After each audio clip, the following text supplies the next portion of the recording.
Would you like to understand why I believe partners should be different? Then listen to this entire video where I go through sort of a symbolic, a metaphorical explanation where I underline my argument that I think parents or partners should be different. Now, before we start this video, please give it a thumbs up and subscribe to my channel if you'd like to learn more about self-development, dating, and how to reduce suffering in life. Okay, so when I talk about partners, I'm mainly talking about actually parents. So partners in a marriage, let's say. So you would want the parents of children to be different, within the couple. Like you have a mother and a father, let's say. Then they should be different. So here's my argumentation. Everything in life is balanced. So there's seemingly nothing that is 100% of one thing. For example, there are men and there are women. There is day and there is night, and there is lightness and there is darkness. Like literally, it can be dark at night and it can be light during the day. And it's always like balanced in sort of two opposites. There's always a polar opposite. Like this is necessary because it gives the universe a dimension. If there was only one pole, there would be no room for existence because there's simply this. However, if you have two poles and take them apart, you suddenly have this room, you have this dimension between them. So there would be no room for existence if there was just one side of things. And this is a very metaphorical idea, but it seems quite true to me. It is actually, for example, the combination of suffering and well-being, which is sort of the absence of suffering, which makes life meaningful and interesting. Because if there was only well-being, life would be uninteresting, it would be boring, it would be sort of bland, I think. And well-being only has a value because of the existence of suffering. Alone, well-being has no value. And if there was only suffering, on the other hand, life would be purely miserable and not enjoyable whatsoever. And then it would also be unilateral again. But because well-being and suffering, it can exist together and you pull them apart as two opposites, then you have a dimension, like a spectrum, which you can sort of live in. And so opposites are very necessary in order for a dimension in life. In other words, for our existence. I do believe that life is sort of a dance between opposites or extremes where you are balancing between them.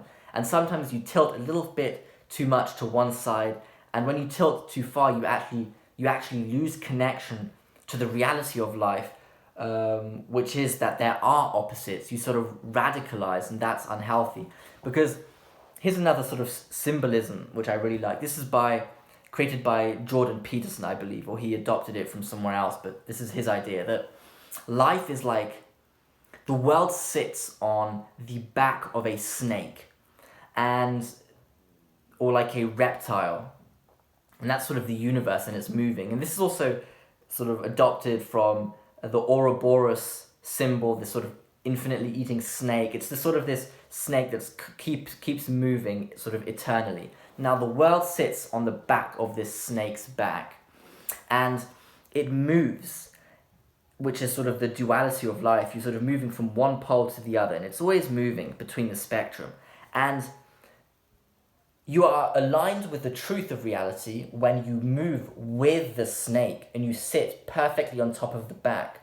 And as soon as you radicalize to either side, you lose grip of the snake's back and you can actually fall off. And that is symbolic of, let's say, losing touch with reality and all its negative consequences. So you need to sit on the back of the snake and acknowledge that it is always moving and is never static. That is also change, the sort of symbol of change, I believe. Now, let's get to the point. So if parents of children are exactly the same, I hypothesize that the children will become mentally unilateral in a way, and they will not be equipped with the toolbox necessary to navigate the multidimensionality of reality. So parents might want to have different kinds of interests, have different personalities, which teach the children that there is duality to life, that it is not obvious what life means, how to live life, and what is right or wrong. I mean, right or wrong, maybe it is a bit more obvious, but as to what job you should take or what career path you should take or whether to play with your friends or not, it is not radically obvious what to do, and having these different personalities in your family, having different interests, show that there's a wide range of reality, and you accept this sort of fact that the children grow up with the fact that there are multiple ways to do things, and for some people things work better in a certain way, and this teaches the children that reality is very complex, and that is good because the children then learn to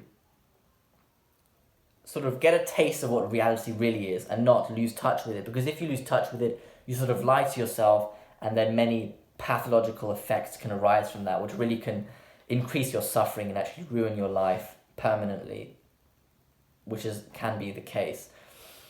So, in part of understanding the opposites of life entails having humility and patience, for you understand that situations in life are not obvious, and you accept that you truly know very little about life. Like, I believe, was it Socrates or Aristotle said, I know, something like along the lines of, the only truth I know is that I know very little, or I know that I know very little, something like that. And that's very valuable to know, because it grows your character, and it also shows maturity, because on the one hand, if you're radical and obsessed with a single perspective in life, you ignore the duality of life and believe, I think you'll suffer from that. So if you look at, for example, some sort of perhaps famous figures who rant and are so sort of indoctrinated and close-minded about a single idea, I find it sort of reminds me of this. It's a bit immature. Like, it's not whole. It's far from whole. It is sort of, it doesn't look healthy, kind of. It looks immature and underdeveloped. That's what it looks. That's what happens if you drift too far from the back of the snake, I think. But I do want to say that there are some things in life which I'm not a supporter really of moral relativism, that there is infinite ambiguity in life.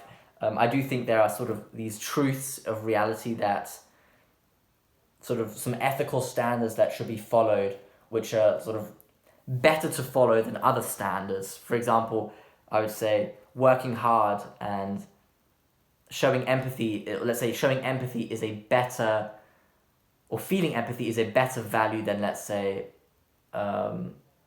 behaving like a psychopath, like radically. So there are differences in like absolute values. So, and also what I want to say here is that parents should have the same values, or else the marriage will not last in a healthy way. So if one parent values having fun as the highest priority, and the other parent values discipline as the other side, it will not work out, the marriage itself. Plus the children will be confused, because they won't know how to behave in order to please the parents, because they'll think, okay, should I be having fun or should I be behaving discipline? So that also brings confusion. So it's very important. Again, here you see that the parents shouldn't be completely different, because that would be unilateral again, but they also shouldn't be completely the same, because that would also be one-dimensional. They should be sort of a mix. So in conclusion, parents should be different to the degree that they teach their children the multidimensionality of life, and that sort of this teach the children the essence or the reality of the universe, that it is quite complex and not one-dimensional. So if you enjoyed this video, please give it a thumbs up and subscribe to my channel if you'd like to learn more about self-development, dating, and how to reduce suffering in life. Thank you for listening.